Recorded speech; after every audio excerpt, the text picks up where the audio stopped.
ॐ अथ श्रीहनूमदष्टकम् वैशाखमास कृष्णायाम् दशमी मन्दवासरे पूर्वभाद्रासु जाताय मङ्गलम् श्रीहनूमते गुरुकौरसपूर्णाय फलापूपप्रियाय च ताता माणिक्यहस्ताय मङ्गलम् श्रीहनूमते सुवर्चलाकलत्राय चतुर्भुजधराय च पुष्ट्रारूढाय वीराय मङ्गलम् श्रीहनूमते दिव्यमङ्गलदेहाय पीताम्बरधराय च तप्तकाञ्चनवर्णाय मङ्गलम् श्रीहनूमते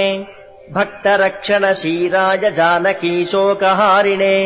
जगत्पावकनेत्राय मङ्गलम् श्रीहनूमते पम्पातीरविहाराय सौमित्रिप्राणदायिने सृष्टिकारणभूताय मङ्गलम् श्रीहनूमते रम्भावनविहाराय सुगत्मातटवासिने सर्वलोकैककण्ठाय मङ्गलम् श्रीहनूमते पञ्चाननाय भीमाय कालने विहराय च